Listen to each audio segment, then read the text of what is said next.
सर्वस्वरूपे सर्वे सर्वशक्ति समन्विते विस्त्राय no Durga Devi नमस्तुते। नारद जी ने पूछा, सुरेश्वरी, कल के 5000 वर्ष बीत जाने पर गंगा का कहाँ जाना होगा? महाभाग है प्रसंग मुझे बताने की कृपा कीजिए। भगवान नारायण ने कहा, नारद, सरस्वती के हिसाब से गंगा भारतवर्ष में आई। साप की अवधि पूरी हो जाने पर वह पुनः भगवान हरि की आज्ञा से बैकुंठ में चली जाएगी। ऐसी ही सरस्वती भारतवर्ष को छोड़कर श्रीहरि के धाम में पधारेगी। साप समाप्त हो जाने पर लक्ष्मी जी का भी भगवान के पास पधारना होगा। नारद, ये ही गंगा, सरस्वती और लक्ष्मी भगवान श्रीहरि की प्रेयसी पत्नियां हैं। ब्राह्मण तुलसी सहित 4 पत्नियां विवाह में वृद्ध हैं। नारद ने पूछा, भगवान श्रीहरि के चरण कमलों से प्रकट हुई गंगा जी किस प्रकार पर ब्रह्म के कमंडल में रहीं तथा शंकर की प्रिया होने का अवसर उन्हें कैसे मिला? मुनिवर, गंगा भगवान नारायण की प्रेयसी भी हो चुकी है। हो किस प्रकार ये सभी बातें संगठित हुई, यहाँ पे रस मुझे बताने की कृपा कीजिए। भगवान नारायण कहते हैं, नारद, प्राचीन समय की बात है। जलमयी गंगा गोलोक में विराजमान थी। राधा और श्री कृष्ण के अंश से प्रकट हुई है गंगा उनका अंश तथा साक्षात उनका स्वरूप ही है। जलमयी गंगा की अधिष्ठात्री देवी अत्यंत सुंदर रूप धारण करके भूमंडल पर पधारी। उनका शरीर नूतन यौवन से संपन्न था। उनके सभी अंग अलंकारों से अलंकृत थे। शरद ऋतु के मध्याह्न काल में खिले हुए कमल की भांति मुस्कान भरा उनका परम मनोहर मुक्ता तपाए हुए स्वर्ण सदृश विग्रह की आवाती तेज में वह शरद काल के चंद्रमा को भी परास्त कर रही थी। मनोहर से भी मनोहर उनकी कांति थी। उन्होंने शुद्ध सात्विक स्वरूप धारण कर रखा था। विशाल 2 नेत्र अनुपम शोभा बढ़ा रहे थे। अत्यंत कटाक्षपूर्ण दृष्टि से वे देख रही थी। सुंदर अलकावली शोभा बढ़ा रही थी। उन्होंने मालती के पुष्पों का मनोहर हार पहन रखा था। ललाट पर अर्धचंद्राकार चंदन का तिलक था और उसके ऊपर सिंदूर की सुंदर बिंदी थी। दोनों गंड स्थलों पर कस्तूरी से मनोहर पत्र रचनाएं हुई थी। नीचे उनका अधर ओष्ठ इतना सुंदर था मानो दोपहरिया का विकसित फूल हो। दांतों की अत्यंत उज्ज्वल पंक्ति पके हुए अनार की दोनों की भांति चमक रही थी। विशुद्ध 2 चिन्मय वस्त्रों को उन्होंने धारण कर रखा था। ऐसी वह गंगा लज्जा का भाव प्रदर्शित करती हुई भगवान श्री कृष्ण के पास विराजमान हो गई। निर्मय नेत्रों से वह भगवान के मुख रूपी अमृत को प्रसन्नता पूर्वक निरंतर पार कर रही थी।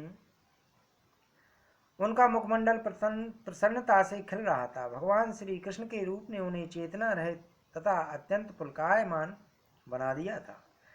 इतने में भगवती राधिका वहां पधार कर विराजमान हो गई। उस समय राधा के साथ असंख्य गोपियां थीं। राधा की कांति ऐसी थी कि मानो करोड़ों चंद्रमाओं की ज्योत्सना एक साथ प्रकट हो गई हो।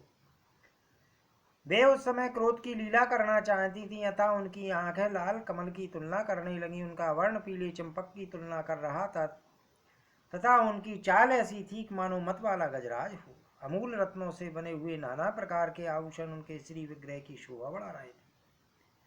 उनके शरीर पर अमूल रत्नों से जटित 2 दिव्य चिन्मय पीताम्बर शोभा पा रहे थे। भगवान श्री कृष्ण के अर्थ से सुशोभित चरण कमलों को उन्होंने हृदय में धारण कर रखा था। सर्वोत्तम रत्नों से बने हुए विमान पर बैठकर वे वहां पधारी थीं। ऋषिगण उनकी सेवा में संलग्न थे। स्वच्छ चमर डुलाया जा रहा था। कस्तूरी के बिंदु से युक्त चंदनों से समन्वित प्रज्वलित दीपक के समान आकार वाला बिंदु रूप में शोभायमान सिंदूर उनके ललाट के मध्य भाग में शोभा पा रहा था। उनके सीमंत का निचला भाग परम स्वच्छता परिजात के पुष्पों की सुंदर माला उनके गले में सुशोभित थी। अपनी सुंदर अलकावली को कपाती हुई वे स्वयं भी कंपित हो रही थीं। रोष के कारण उनके सुंदर राग युक्त ओष्ठ फड़क रहे थे। भगवान श्री कृष्ण के पास जाकर वे सुंदर रत्न में सिंहासन पर विराजित हो गईं।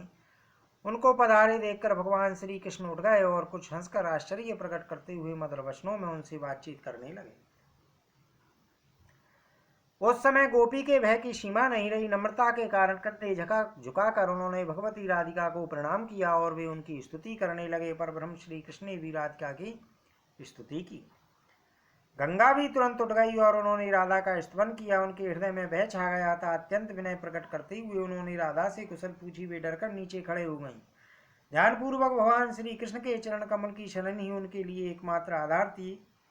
अपने हृदय रूपी कमल में स्थित गंगा को देखकर भगवान श्री कृष्ण ने उन डरी हुई देवी को अभय प्रदान किया। इस प्रकार सर्वेश्वर श्री कृष्ण से वर पाकर देवी गंगा स्थिरचित हो गई।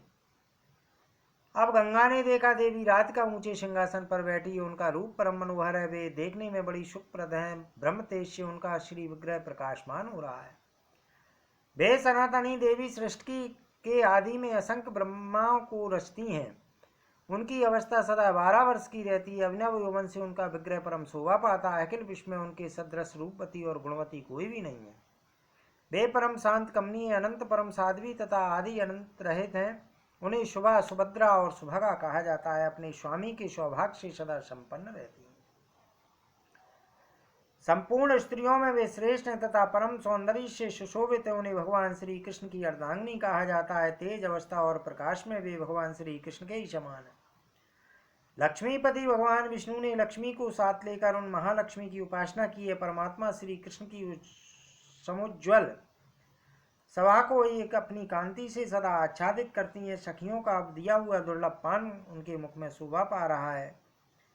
ये स्वयं अजन्मा होती हुए ही अखिल जगत की जननी है, उनकी कीर्ति और प्रतिष्ठा विश्व में सर्वत्र विस्तृत है। वे भगवान श्री कृष्ण के प्राणों की साक्षात अधिष्ठात्री देवी, उन परम सुंदरी देवी को भगवान प्राणों से भी अधिक प्रिय मानती हैं। नारद राशेश्वरी श्री राधा की इस अनुपम झांकी को देखकर गंगा का मन तृप्त न हो सका। वे निर्वेश नेत्रों से निरंतर राधा सौंदर्य सुधा का पान करती रही। मुनि इतने में राधा ने मधुर वाणी में जगदीश्वर भगवान श्री कृष्ण से कहा। उस समय श्री राधा का विग्रह परम शांत था, उसमें नम्रता आ गई थी और उनके मुख पर मुस्कान छाई थी। श्री राधा ने कहा, प्राणेश, आपके प्रसन्न मुख कमल को मुस्कुराकर निहारने वाली है कल्याणी कौन है? इसके तिरछे नेत्र आपको लक्ष्य कर रहे हैं, इसके भीतर मिलने की इच्छा का भाव जागृत है। आपके मनोहर रूप ने इसे अचेत कर दिया, इसके सर्वांग पुलकित हो रहे हैं। वस्त्र से मुख ढककर बार बार आपको देखा करना मानो इसका स्वभाव ही बन गया है। आप भी उसकी ओर दृष्टिपात करके मधुर मधुर हंस रहे हैं। कोमल स्वभाव की स्त्री जाति होने के कारण प्रेम बस में मैं क्षमा कर देती हूँ। आपने ब्रजा रजोगुण रहिता देवी से प्रेम किया, फिर वह अपना शरीर त्याग कर महानदी के रूप में परिणित हो गई। आपकी सत्कीर्ति स्वरूपनी वह देवी नदी रूप में अब भी विराजमान है।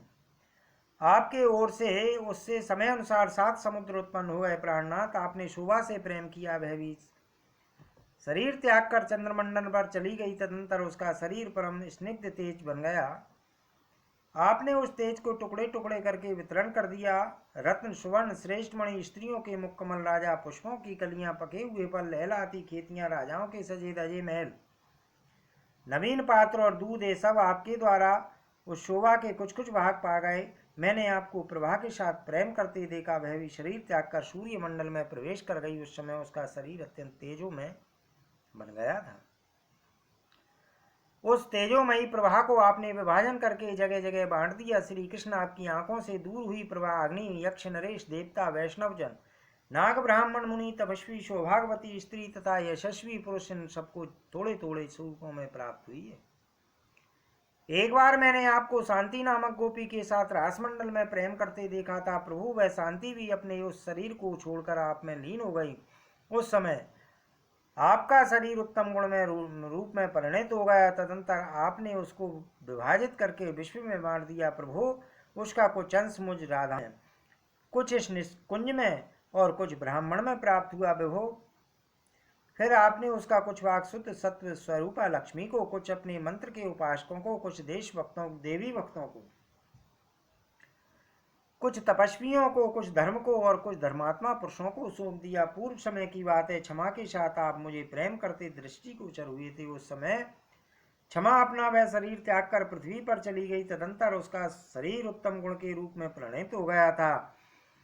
फिर उसके शरीर का आपने विभाजन किया और उसमें से कुछ कुछ अंश विष्णु को, वैष्णवों को, धार्मिक पुरुषों को, धर्म को, दुर्बलों को, तपस्वियों को, देवताओं को और पंडितों को दे दिया।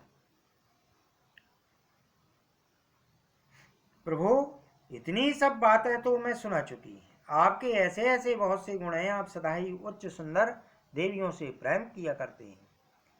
इस प्रकार रक्त कमल के समान नेत्रों वाली राधा ने भगवान श्री कृष्ण से कहकर साध्वी गंगा से कुछ कहना चाहा। गंगा योग में परम प्रवीण थी। योग के प्रभाव से राधा का मनोभाव उन्हें ज्ञात हो गया था। बीच सभा में ही अंतर्ध्यान होकर वे अपने जल में प्रविष्ट हो गईं। तब सिद्धयोगिनी राधा ने योग राधा योग द्वारा इस रहस्य को जानकर सर्वत्र विद्यमान उन दल स्वरूपनी गंगा को अंजलि से उठाकर पीना आरंभ कर दिया। ऐसी स्थिति में राधा का अभिप्राय पूर्ण योग शुद्धा गंगा से छिपा नहीं रह सका। अतः वे भगवान श्री कृष्ण की शरण में जाकर उनके चरण कमलों में लीन हो गईं। तब राधा ने गौलोक, बैकुंठ लोक तथा ब्रह्मलोक आदि संपूर्ण स्थानों में गंगा को खोजा, परंतु कहीं भी वह दिखाई नहीं दी। उस समय सर्वत्र जल का नितांत अभाव हो गया था, कीचड़ तक सूख गया था। जलचर जंतुओं के मृत शरीर से ब्रह्मांड का कोई भी भाग खाली नहीं रहा था। प्रतो ब्रह्मा, विष्णु, शंकर, अनंत धर्मेंद्र, चंद्रमा, सूर्य, मनुगण, मनु समाज, देवता, सिद्ध और तपस्वी सभी गोलोकों में आए। उस समय उनके कंठ, ओंठ और तालु सूख गए थे। प्रकृति से परे सर्वेश भगवान श्री कृष्ण को सबने प्रणाम किया, क्योंकि वे श्री कृष्ण सबके परम पूज्य हैं। वर देना इन सर्वोत्तम प्रभु का स्वाभाविक गुण है। इन्हें वर का प्रवर्तक ही माना जाता है। परम प्रभु संपूर्ण गोप और गोपियों के समाज में प्रमुख है। इन्हें निरी, निराकार, निर्लिप्त, निराश्रय, निर्गुण, निरुत्साह, निर्विकार और निरंजन कहा जाता गया है। भक्तों पर अनुग्रह करने के लिए अपनी इच्छा से ये साकार रूप में प्रकट हो जाती हैं। सत्य स्वरूप, सत्य, साक्षी रूप और सनातन पुरुष हैं। इनसे बढ़कर जगत में दूसरा कोई शासक नहीं है। अतः इन पूर्ण ब्रह्म परमेश्वर भगवान श्री कृष्ण को उन ब्रह्मादि समस्त उपस्थित देवताओं ने प्रणाम करके स्तवन आरंभ कर दिया। भक्ति के कारण उनके कंधे झुक गए थे, उनकी वाणी गद हो गई थी, आंखों में आंसू भर आए थे, उनके सभी अंगों में पुलकावली छाई थी। सबने उन परस्पर ब्रह्म भगवान श्री कृष्ण की स्तुति की। इन सर्वेश प्रभु का विग्रह ज्योतिर्मय संपूर्ण कारणों के भी कारण है। ये उस समय अमूल रत्नों से निर्मित दिव्य सिंहासन पर विराजमान थे। गोपाल इनकी सेवा में संलग्न होकर श्वेत चमक डुला रहे थे। गोपियों के नृत्य को देखकर प्रसन्नता के कारण इनका मुखमंडल मुस्कान से भरा था। प्राणों से भी अधिक प्रिय श्री राधा इनके वक्ष स्थल पर शोभा पा रही थी। इनके दिए हुए सुवासित पान से ये चबा रहे थे। सब सर पर ये देवादिदेव परिपूर्णतम भगवान श्री कृष्ण रास मंडल में विराजमान थे।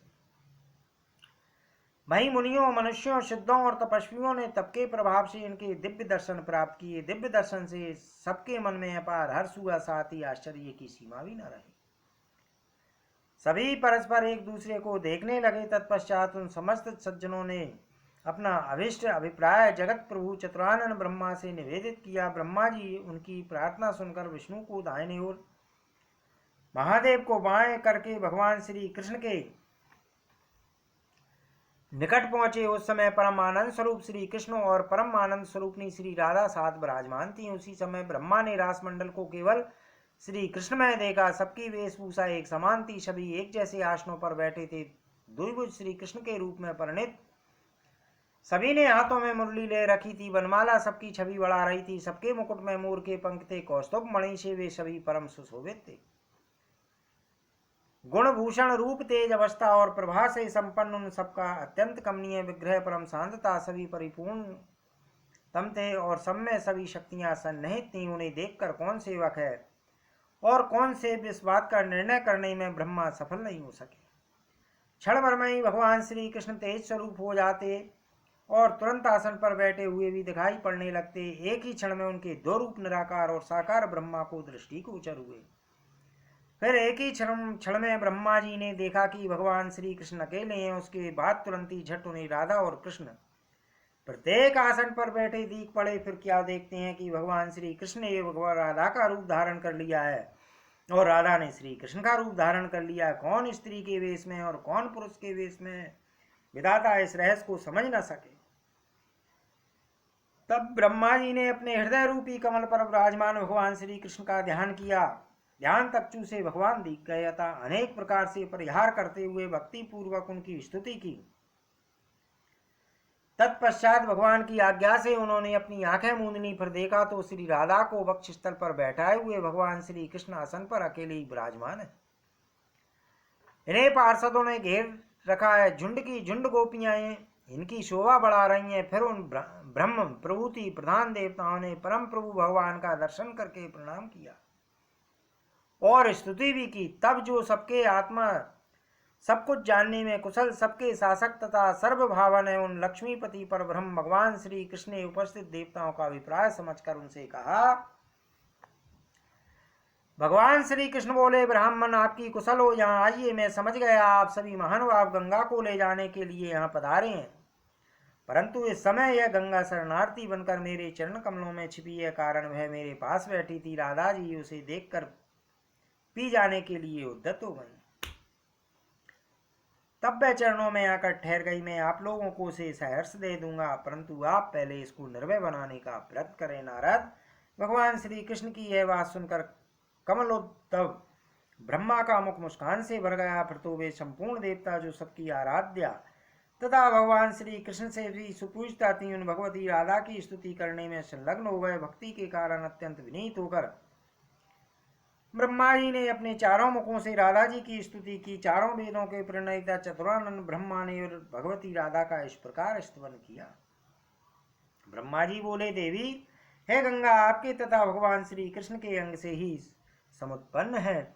आप दोनों महानुभाव राजमंडल में पधारे थे। शंकर के संगीत ने आपको मुग्ध कर दिया था। उसी अवसर पर है द्रव्य रूप में प्रकट हो गई था। आप तथा श्री कृष्ण के अंग से समुत्पन्न होने के कारण है आपकी प्रिय पुत्री के समान शोभा पाने वाली गंगा आपके मंत्रों का अभ्यास करके उपासना करे। इसके द्वारा आपकी आराधना होनी चाहिए। फलस्वरूप वैकुंठ अधिपति चतुर्भुज भगवान श्री हरि इसके पति हो जाएंगे। साथ ही अपनी एक कला से ये भूमंडल पर भी पधारेगी और वहां भगवान के अंश क्षार समुद्र को इनका पति बनने का सुअवसर प्राप्त होगा। माता है गंगा जैसे गौलोक में है, वैसे ही इसे सर्वत्र रहना चाहिए। आप देवेश्वरी इसकी माता हैं और है सदा के लिए आपकी पुत्री है। नारद ब्रह्मा की इस प्रार्थना को सुनकर भगवती राधा हंस पड़ी। उन्होंने ब्रह्मा जी की सभी बातों को स्वीकार कर लिया। तब गंगा श्री कृष्ण के चरणों के अंगूठे के नखाग्र से निकलकर वहीं विराजमान हो गई। सब लोगों ने उसका सम्मान किया। फिर जल स्वरूपा गंगा से उसकी अधिष्ठाती देवी जल से निकलकर परम शांत विग्रह से शोभा पाने लगी। ब्रह्मा ने गंगा के उस जल को अपने कमंडल में रख लिया। भगवान शंकर ने उस जल को अपने मस्तक पर स्थान दिया। तत्पश्चात कमलोद्धव ब्रह्मा ने गंगा को राधा मंत्र की दीक्षा दी। साथ ही राधा के स्रोत, कवच पूजा और ध्यान की विधि भी बतलाई। ये सभी अनुष्ठान क्रम सामवेद कथित थे।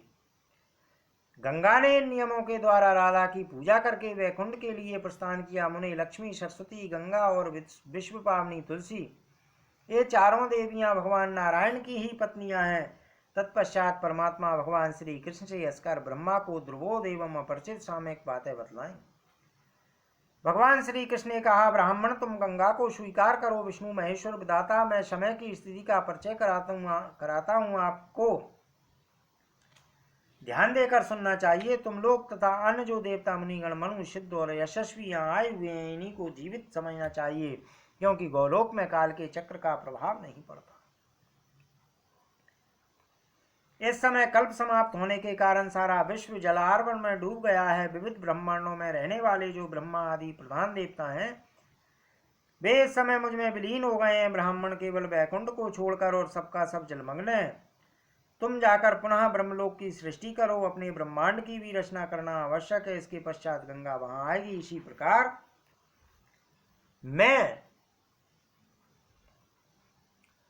अन्य ब्राह्मणों में भी इस सृष्टि के अवसर पर ब्रह्मादि लोकों की रचना का प्रयत्न करता हूं। अब तुम देवताओं के साथ यहाँ से शीघ्र पधारो। बहुत समय व्यतीत हो गया है। तुम लोगों में कई ब्रह्मा समाप्त हो गए और कितने अभी होंगे भी। मुने इस प्रकार कहकर परमाराध्या राधा के प्राणपति भगवान श्री कृष्ण अंतापुर में चले गए। ब्रह्मा प्रभृति देवता वहां से चलकर यत्नपूर्वक पुनः सृष्टि करने में तत्पर हो गए। फिर तो गौलोक, वैकुंठ, शिवलोक और ब्रह्मलोक तथा अन्यत्र भी जिस स्थान में गंगा को रहने के लिए परब्रह्म परमात्मा भगवान श्री कृष्ण ने आज्ञा दी थी, उस स्थान के लिए उसने प्रस्थान कर दिया। भगवान श्री हरि के चरण कमल से गंगा प्रकट हुई, इसलिए इसे लोग विष्णुपदी कहते हैं। ब्राह्मण इस प्रकार गंगा के इस उत्तम उपाख्यान का वर्णन कर चुका।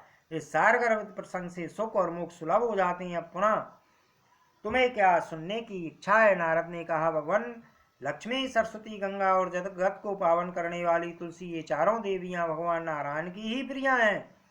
यह प्रसंग तथा गंगा के वैकुंठ को जाने की बात मैं आपसे सुन चुका, परंतु गंगा विष्णु की पत्नी कैसे हुई, यह वृतांत सुनाने का सुअवसर मुझे नहीं मिला। उसे कृपा सुनाइए।